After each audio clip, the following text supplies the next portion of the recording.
하는 용어가 굉장히 어려울 수 있는데 그냥 역사라고 한번 생각을 해봅시다. historical. 그냥 나이가 숫자다 이렇게 생각하는 그걸 바로 연령에 의한 노인의 분류라고 생각하시면 좋을 것 같아요.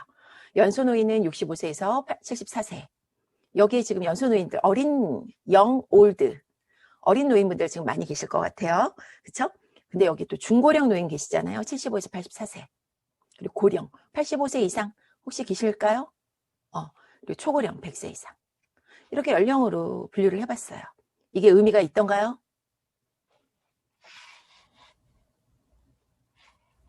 주변에 이제 친구들, 이거 어르신들이 좀 탁 마이크 켜고 들어오셔야 되는데, 친구들 비교해봤을 때 틀릴 거예요. 많이 틀려요. 제가 이게 5, 6년 전에 이제 만들었던 건데, 그 당시에 세상에 이런 일이 여기에 제주도 백세 할머니를 소개를 한 거예요. 전 TV도 잘 봐요. 사람들이 나 TV 안 보는 줄 아는데, TV 잘 봐. 왜? 세상 돌아가는 일들이 되게 많이 여기 나오잖아요. 그쵸? 근데 그거를 온전히 저는 어떻게 소통하면서 보는 거야. 이거는 내가 강의에다 이렇게 써야 되겠다. 이거는 우리 애들한테 이거 좀 알려줘야 되겠다. 그리고 저는 우리 아이, 진짜 내 딸이랑도 소통을 TV 보면서 해요. 너는 어떻게 생각하니 저거? 그런 자료를 쓰는 거죠. 거기에서 뭘 소개해 줬냐면 1916년생으로 올해 딱 100세인 박군생 할머니에 대해서 소개를 한 거예요. 매일 새벽 5시에 일어나서 유연성을 길러주는 할머니표 스트레칭으로 하루를 시작한다. 최고입니다. 최고예요. 아침 기상체조 최고예요. 최고. 몸과 뇌, 마음을 깨워주죠. 아침 운동을 마치면 집안 청소와 빨래를 한대요. 오후에는 아들의 식당 일을 도와가며 서빙과 주문받기는 물론이거니와 15kg짜리 포대를 번쩍 들어 옮긴대요. 이분은 해녀셨어요. 젊어서 정말 고되게 자기 몸을 쓰셨던 분이에요. 게다가 노끈으로 펄쩍펄쩍 줄넘기까지 하는 거예요. 할머니 배 줄넘기는 증기명기 수준 이러면서 막 소개를 해줬어요. 그런데 저는 이거는 그럴 수 있다고 쳐요. 이 부분이 진짜예요. 리포터가 물어봤어요. 어떻게 그렇게 청소기를 잘 사용하세요? 어떻게 그렇게 세탁기를 잘 쓰세요? 세탁기 못 쓰는 할머니들 많거든요.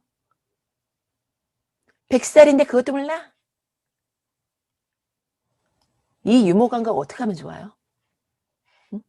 이 유머 감각.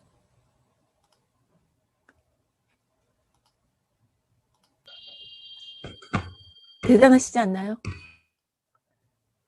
저는 이런 유머 감각을 키우시길 바라는 거예요. 100살인데 그것도 몰라? 어머, 너무 귀엽게 그렇게 대답하시는 거예요. 언제까지 운동하실 거예요? 죽을 때까지 해야지. 왜? 이런 생각을 하시게 됐을까요? 본인이 느낀 거잖아요. 이렇게 운동을 했더니 이렇게 또릿또릿하고 빠릿빠릿하고 힘도 안 줄고 그리고 아들 일 도와줄 수 있고 경제활동에 참여하는 거예요. 그쵸? 사회적 활동, 사회활동을 하는 거라고요. 꼭 돈을 벌고 안 벌고를 떠나서. 그리고 이분이 얼마나 식당에서 100살이나 사셨는데 많은 걸 보실 수 있겠어요. 아들이 놓치는 것들. 그런 것들도 조언을 해주실 수도 있겠죠. 아들한테 짐이 되지 않고.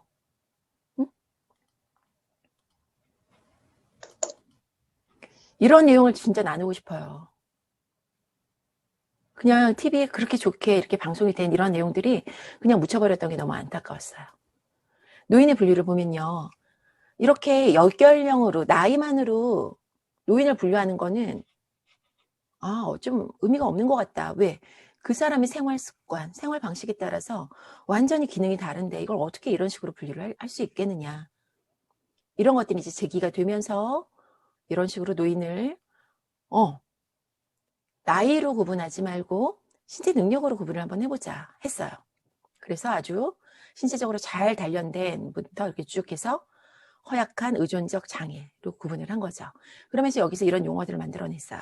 BADL, IADL 뭐 이런 거였거든요. 너무 조그매서 제가 좀 읽어드릴게요. Basic Activity of Daily Living 하면 뭐냐면 일상생활의 기본적 활동이에요. 목욕, 옷 입기, 화장실 사용, 이동, 식사 등 일상적 생활을 독립적으로 유지하기 위한 아주 기본적 활동. 이거를 제대로 못할 경우에 어떻게 신체적으로 의존적이 되고 장애가 돼버리는 거죠. 이렇게 되면 어떻게 되는 거죠? 자식들이 싫어해요. 응? 어떻게 돼요? 자식들의 생활이 불가능해져요. 그러니까 어떻게 요양원으로 모실 수밖에 없는 거예요. 그거를 욕을 할 수가 없는 거죠. 왜? 돈을 벌고 이렇게 아등바등 살기도 힘든 이 현대 사회에 살아가는 40, 50대들이 버틸 수가 없거든요. 그쵸? 옛날과는 다른 시대이기 때문에 이걸 욕할 수가 없어요. 거기에 대해서 IAD라는 게 있어요. 독립적 거주를 위해 요구되는 물건 구입, 요리, 가사일, 교통수단, 약 복용. 이거 어려워집니다. 이거 많이 어려워져요. 그렇게 되면 우리는 뭐라고 얘기하냐면 허약한 가벼운 집안일이나 조리, 식료품 구매, 집 밖으로의 이동이 제한된. 이렇게 허약하시면 저처럼 괴로워요. 왜? 병원 모시러 일주일에 2번씩은 엄마 모시고 다녀야 돼. 응? 그리고 약을 어떻게 드시는지, 아직은 엄마가 약을 어떻게 드시는지 다 본인 스스로 하시거든요. 근데 지금은 제가 좀 개입을 해드려야 되는 게 불필요한 약들이 막 중복돼 있고, 그리고 또 이 약을 먹으면 이 약의 효과를 낮추는 이런 약들이 막 섞여 있는 거예요. 그래서 요번에 난리가 났거든요. 이렇게 돼요. 적어도 어느 정도는 돼야 돼요?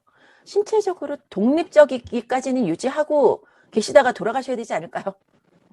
장엄한, 우아한, 품위 있는 죽음을 맞이해야 되지 않을까요?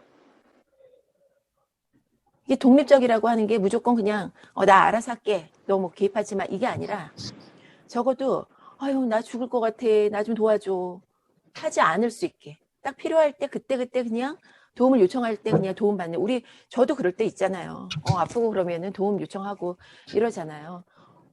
이럴 정도로 그런 삶을 유지할 수 있어야 되지 않을까요?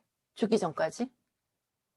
그럴 수 있는 가장 손쉬운 방법이 뭐라는 거예요, 도대체. 그 방법이 뭘까요? 응? 건강수명과 기대수명이 달라요. 한국인 이것도 그 당시에 만든 거라 지금과 조금 달라져서 조금 더 수명이 올라갔을 거예요. 평균 수명이. 잘 안 죽어요. 요즘에. 왜? 죽을만 하면 병원 싣고 가면 살려놓거든. 그쵸? 잘 안 돌아가세요. 그래도 남성 78세, 여성 한 85세. 그렇거든요. 근데 중요한 건 뭐냐면 평균 수명이 건강 수명은 아니라는 거예요. 건강 수명이 65세예요. 보세요. 똑같아요. 남자, 여자. 여자가 더 오래 사니까 더 건강한가? 아니에요. 건강하지 않게 더 오래 살아요. 건강하게 오래 살고 싶으세요? 그냥 오래 살고 싶으세요? 뻔한 질문 하고 있죠? 뻔한 질문. 평균 수명이 건강 수명이었으면 좋겠어요. 그쵸? 딱 죽을 때까지 건강했으면 좋겠어요. 그럴 수 있는 방법이 과연 뭘까요? 활동적이냐 비활동적이냐, 이게 가장 강력한 키래요. 나이에 따라서 우리 지난 시간에 한번 보여드렸어요. 예습용으로. 의료비 지출액을 봅시다. 의료비 지출액이라는 게 뭘 나타내는 거예요? 건강하지 못하다라는 거죠. 그쵸? 45세, 54세, 제 나이 또래예요. 제가 딱 50세니까 차이 없어요, 거의. 의료비 지출액이. 요때만 해도 그냥저냥 살아져요. 그냥 활동적이건 비활동적이건 비슷해. 그러다가 언제부터 조금씩 벌어져요? 환갑을 넘기면서부터. 활동적인 사람과 활동적이지 않은 사람. 의료비 지출액의 차이가 나타나기 시작해요. 그러다가 70세를 넘기면서 눈에 띄죠. 병원에 갖다 바치는 돈이 늘어나죠. 그나마 우리나라는 보험 덕분에, 의료보험 덕분에 이 지출액이 이렇게 차이, 이건 달러니까 우리나라가 아닐 거예요. 그쵸? 이렇게 눈에 띄진 않지만 그 시간을 한번 생각을 해보자고요. 이 연령대에 병원에 혼자 가시는 분이 많으실까요? 이 연령대에 많으실까요? 경제활동을 해야 되는 자식이 모시고 가야 될 거예요, 아마. 그쵸? 그로 인한 손실액을 한번 생각을 해보자고요. 어떻게 해야 될까요, 과연? 어떻게 살아야 할까요? 오늘은 굉장히 제가 협박성 강의를 하게 되네요. 아, 이러면 안 되는데. 해결책이 있어요. 제가 운동 생리학을 강의를 하거든요. 운동 자극에 대해서 인체가 반응하고 또 거기에 대해서 적응하는 과정을 분석하는 학문이에요. 운동 생리학이라는 것은. 우리는 반응, response, 반응을 하고요. 그리고 나서 아이고 이러려면 내가 어떻게 해야 돼? 아, 대비해야 되겠다. 만들어야지. 자극이 오면요. 우리는 반응을 한 다음에 그 다음에 어떻게 했냐면 아, 내가 이게 모자라구나. 아, 이건 이건가 보다. 신경계가 막 하면서 어떻게? 모세혈관망을 더 만들어야 되겠어. 미토콘드리아를 더 만들어야겠어. 심장 근육을 더 튼튼하게 해야 되겠어. 내 몸이 스스로 알아서 합니다. 뭐가 존재하는 한? 적절한 자극이 존재하는 한. enough stress라고 얘기를 하죠. 충분한, 적절한 자극이에요. 아무것도 일어나지 않으면 안 돼요. 자극이 있어야 됩니다. 자극에 대해서 반응하고 우리는 거기에 대해서 그러니까 반응을 할 때 이걸 조금 더 자세히 설명드릴게요. 지금 감동이에요. 막 받아 적으시고 막 이러고 계시는데요. 적으세요. 마음에 꽂힌 거 적으세요. 그게 본인의 꽃이 될 거예요. 그렇죠? 운동이라는 자극, 스트레스, 그리고 지금 공부라는 자극, 이런 경험 자극, 운동만이 아니죠. 그리고 저는 아침에 지금 우리 동백꽃이 폈어요. 그래서 물 주고 닦아주고 막 비료 넣어주고 막 꽃 피니까 얼마나 힘들겠어요. 얘가 막 고군분투하고 있잖아요. 그래서 비료 조금 더 넣어주고 막 이렇게 했거든요. 이것도 좋은 일상 신체 활동이에요. 저는 그냥 운동만을 얘기하고 싶진 않아요. 하지만 운동이 더 강력해요. 이런 자극을 자꾸 우리가 주면 정상적인 인체 기능을 바탕으로 우리 몸은 반응을 해요. 리스폰스를 해요. 반응은 보세요. 이렇게 쭉 건드리면 째려보잖아요. 이거 반응이잖아요. 그것까지 우리 단세포 생물도 툭 건드려 보세요. 찌르면 어떻게 되죠? 반응해요. 그쵸? 세포 하나. 근데 우리 인간은 뭐예요? 다세포죠? 자극에 대해서 어떻게 내 몸이 빨리 알아차려야 되죠. 그러기 위해서 우리는 뭘 만들었냐? 신경계를 발달시킨 거예요. 뇌는 그런 신경계 중에 하나예요. 일뿐이에요. 내 몸의 일부라고요. 그쵸? 여기에서 이 자극이 내가 빨리 도망가거나 아니면 싸우거나 이럴 자극인지 아니면 이거 괜찮은 거야. 그렇게 민감하게 할 거 아니야. 할 자극인지 우리는 판단을 그래서 신경계를 발달시킨 거예요. 예를 하나 들게요. 어제 우리 학생들한테 강의했던 강의 자료 오픈 채팅방에 올려드린 그 내용이기도 한데요. 방광이 스트레치 돼요. 방광이 빵빵해진단 말이에요. 왜 빵빵해지죠? 오줌이 찼으니까 빵빵해지겠죠. 그쵸? 우리는 그걸 느끼죠. 못 느끼면 어떻게 돼요? 방광이 터지겠죠. 못 느끼면 안 돼요. 느껴야 돼요. 느끼면 우리는 이거를 이렇게 쫙 그 스트레치 됐다는 신호를 뇌에다 준단 말이에요. 신경계에. 뇌에 주면 뇌가 이거를 이제 판단을 하는 거죠. 예전의 경험이라든지 뭐 이런 걸 가지고 이게 어떠한 종류의 느낌인지 뇌가 프로세싱을 막 일으켜요. 안 그럴까요? 그리고서는 어떻게 판단을 할까요? 아, 이거 오줌 내려온 거야. 화장실 가자. 그러면 부교감 신경계라는 애를 발동을 시켜서 이제 그런 판단을 내리는 거예요. 그러면 부교감 신경은 릴렉스, 이완, 회복하는 애거든요. 오줌을 잘 나오게 하는 애잖아요. 똥을 잘 나오게 하는 애고 잠을 잘 자게 하는 소화가 잘 되게 하는 애예요. 그리고 아까 뭐 모세혈관망 발달, 뭐 염증 반응에 대해서 막 면역 활동 이렇게 되게끔 하는 주로 밤신경이라고 우리가 표현을 하죠. 얘가 발동이 된단 말이에요. 밤에만 발동되는 게 아니라는 거죠. 화장실 가. 그러면 어떻게 돼요? 방광이 수축해요. 응? 무조건 무조건 교감신경 자극해야 수축하는 게 아니에요. 방광이 수축해서 오줌이 나오게끔 해줘요. 그때 골반저 근육은 이완. 이런 거예요.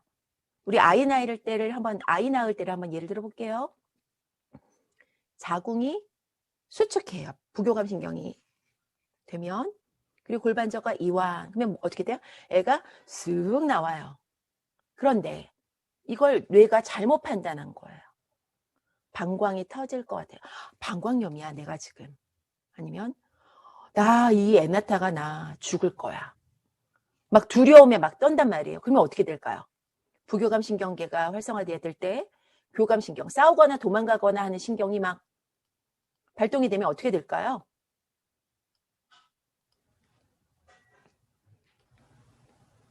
이럴 때 딱 마이크 켜고 들어오셔도 되는데, 엄마들 같은 경우에는 거의 그 수준에서요, 자궁 수축이 멈추기 때문에 제왕절개로 가요. 자연분만이 어려워지고 질식분만이 어려워지죠. 그리고 똥을 놓아야 되는데 매번 변비에 시달려. 진짜 똥이 딱딱해지면서 똥을 못 넣게 되죠. 오줌이 찼는데 오줌을 못 넣게 되고 이런 식으로. 그 다음부터는 뭘로 넘어가는 거야? 질환으로 넘어가는 거야. 내가 나를 제대로 잘 느낄 수 있도록 경험 자극을 잘 줬을 때는 어떻게 되죠? 술술술술 풀릴 수 있는 아주 생리적인 생리 현상을 어떻게 되는 거야? 두려움이 한번 나를 정복해버리면 파국으로 치닫게 돼요. 어떻게 해야 될까요? 적절한 자극을 주고 좋은 반응을, 그리고 거기에 대해서 내가 이런 게 부족하니까 이렇게 해야지 하는 부교감신경계가, 이거는 교감신경계라고 한다면 얘는 부교감신경계, 이게 잘 어우러져 가지고 내 몸이 제대로 항상성, 호메오스테이시스라고 그러거든요. 혈압은 120에 80, 혈당은 이 정도, 심박수는 한 70번 정도 뛰는 거, 이런 식으로 내가 꾸준히 잘 이걸 유지할 수 있게끔, 이걸 유지하는 게 우리가 생명 유지를 하는 활동이거든요. 근데 이게 갑자기 안 되는 경우가 가끔씩 있단 말이에요. 그래서 우리가 불안에 떨죠. 그럴 때 어떻게 하자는 얘기예요. 제가 지금 주장하는 건. 그러면 자극을 주자는 거예요. 선생님, 숨이 안 쉬어져요. 막 이렇게 저한테 달려오시는 분들이 계세요. 숨을 쉴 수 있게 하기 위한 적절한 자극. 그게 뭘까요?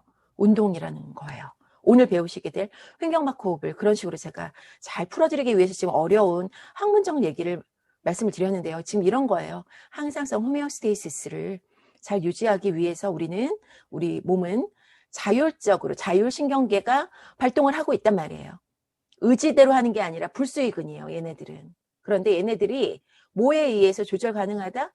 내가 주는 경험 자극들에 의해서 반응하고 하는 시스템이기 때문에 내가 나에게 어떠한 적절한 자극을 주느냐 하는 거에 따라서 우리는 충분히 나의 몸이 항상성에서 벗어나려고 하는 거.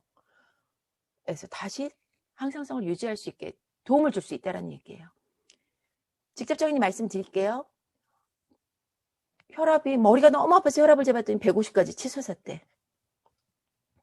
근데 병원에 가서 고혈압 오셨네요 하고 고혈압 약 바로 처방을 해주시면은 의사 선생님이라면 선생님들은 그런 병원은 가시면 안 돼요. 이게 바로 잠깐의 스트레스에 의한 반응인지를 살펴야 돼요. 한 달 정도 생활 습관, 본인이 스트레스가 너무 많았는지 잠을 잘 못 잤는지 이런 것들을 관찰할 수 있는 시간을 충분히 가져봅시다. 조절해 봅시다. 해도 안 될 때, 조절이 안 될 때, 그때 이제 뭔가 의학적인 처치가 들어가야 되는 거죠. 지금 어려운 얘기 계속해서 굉장히 죄송한데요. 이거 잠깐만 말씀드릴게요. 항상성을 유지하지 못하게끔 깨는 걸 신항상성이라는 새로운 용어를 연구물들이 지금 발표하고 있어요. 인테로셉션이라는 게 여태까지 신체 내부 수용 감각, 아까 방광이 스트레치 되는 거, 심장이 얼마큼 뛰는가, 호흡을 내가 얼마큼 하는가, 이런 걸 느끼는 것들이 바로 신체 내부 감각이라고 할 수 있는데요. 제가 읽어드릴게요. 내부 및 외부 스트레스 요인에 맞춰서 면역계, 지금 코로나 시대에 너무 중요하죠.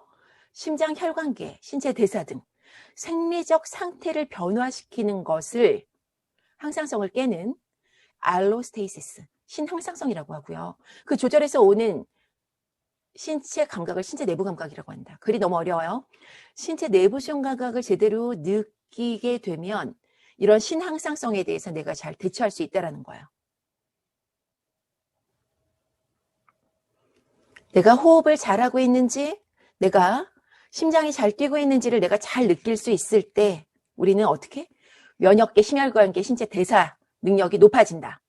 이렇게 말씀드리면 될까요? 당뇨 오셨어요. 당뇨약 먹읍시다. 이게 아니라 혈압 오셨어요. 고혈압 환자예요. 고혈압약 먹읍시다. 이게 아니라 내가 나를 잘 못 느낀 거구나. 요즘에 내가 왜 이렇게 혈압이 높아질 수밖에 없었을까? 이완을 좀 해야 되겠는걸? 우리 지난 시간에 했던 거. 횡격막 스트레치 돼서 올라가게끔. 이때 샤 내리고 모든 걸 놔줄 수 있거든요. 제가 물속에 하고 가라앉는 그런 횡격막 스트레치 되는 이완되는 경험을 통해서 스스로 내 몸을 살릴 수 있었다고 지난 시간에 말씀드렸잖아요. 그쵸? 자꾸 이걸 습득해 보는 거예요. 이 내용이 우리 다음에 배우게 될 이완 반응이라는 책.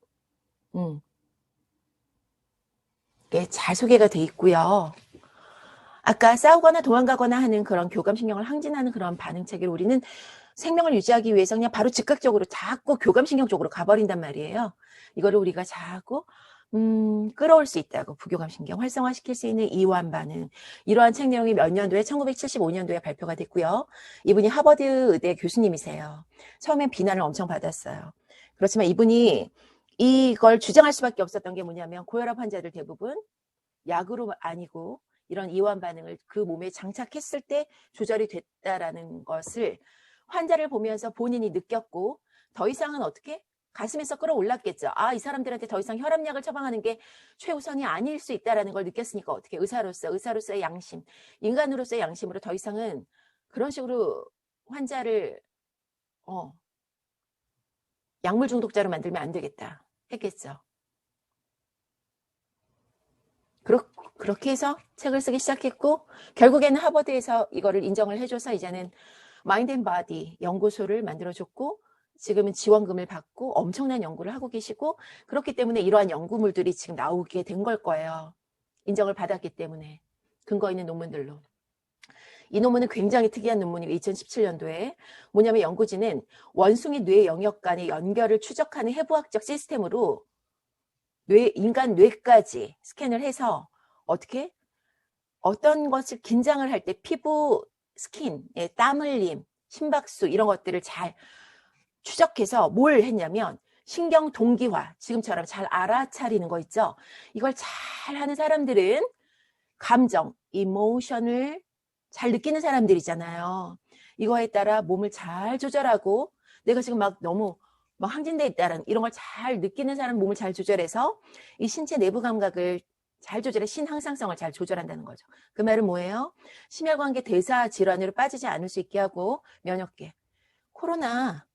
코로나를 똑같이 감염이 되는데 어떤 사람은 나이는 숫자에 불과했어요.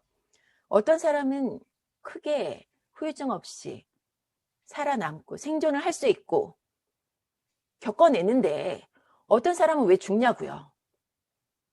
그 차이가 어디에 있을까요?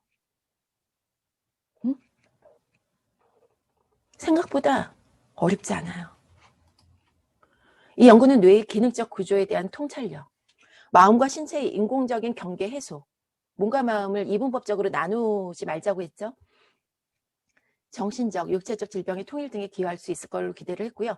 더 특이한 점은 뭐냐면 여기에 연구했던 연구 참여자가 제가 지난 시간에 소개해드렸던 암 환자들에게 있어서 키모세라피, 화학요법을 받았을 때 말초 신경병증이 있다 그랬잖아요. 손끝 발끝을 잘 못 느꼈다 그랬잖아요. 노화된 어르신들처럼, 당뇨 질환자들처럼 못 느낀다 그랬잖아요.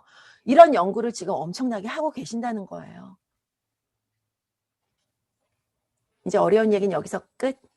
이런 논문이었고요. 2017년도 끝. 우리 지난 시간 거 복습 시작할게요.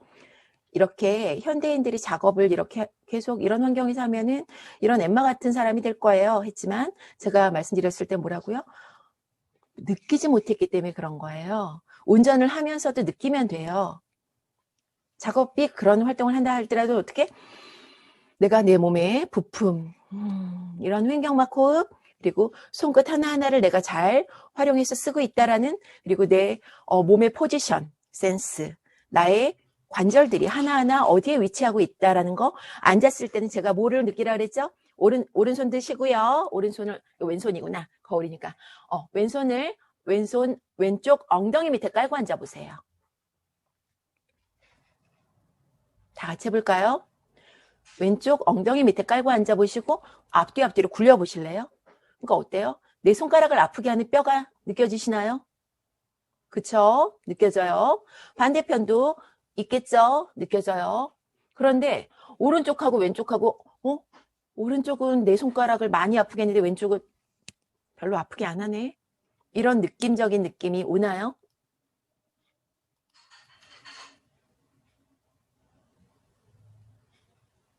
이건 좀 체크를 해야 되니까 화면을 좀 키워볼게요. 어떠세요? 느껴지시나요? 아, 지금 화면이 같이 보이면 더 좋은데 지금 다 화면이 꺼져 있어요. 아, 화면을 키시기 어렵구나. 지금 볼게요. 오른손 왼손을 지금 어디다? 엉덩이뼈. 여기다 깔고 앉은 거예요. 오른쪽 왼쪽을 깔고 앉았죠. 이렇게 다 깔고 앉으면은 힘드니까 한쪽씩 해보고, 그러려면 어떻게 되면 의자에 뒤로 앉으면 안 돼요. 저 앞쪽으로 걸쳐 앉아서 이 뼈를 느껴야 되거든. 뼈를 느끼시고, 이걸 좌골결절이라고요. 엉덩이에 이런 뼈가 있다는 거 알고 계셨어요? 앉을 때 이 뼈로 앉아야 돼요. 이 뼈에 어느 쪽? 뒤쪽으로 앉는 게 아니라 이 뼈에 앞쪽으로 앉아야 허리가 자세가 좋아지는 거예요. 우리가 뭐 교수님. 똑바로 앉아. 자세가 좋아야 돼. 그러면 다 사람들 어떻게 딱 긴장해서 이러고 있죠. 딱 가슴만 필려 그래. 그러면 등허리만 제껴지고 오히려 더 안 좋아요. 어디를 느껴야 된다고? 이 좌골결절을 딱 느껴서 얘를 꾹 눌러준다. 서 있을 때는 어디가 잘 느껴지면 되냐면 발바닥이에요. 발바닥, 발 뒤꿈치, 엄지발가락 쪽, 새끼발가락 쪽이 잘 살포시 안착돼서 꾹 지그시 눌려줄 수 있을 때 관절을 타고 골반까지 와서 골반을 안정화시켜 줄 수 있는 복근이라든지 엉덩이 근육이 잘 활성화돼서 똑바로 잘 서 있을 수 있게 해주거든요. 근데 우리는 어떻게 하죠? 대충 서 있어요. 걸을 때도 어떻게 해요? 대충 걸어요. 그러니까 어떻게 신발 닳는 거 보면 알아. 어디만 달아? 여기만 달아. 발 뒤꿈치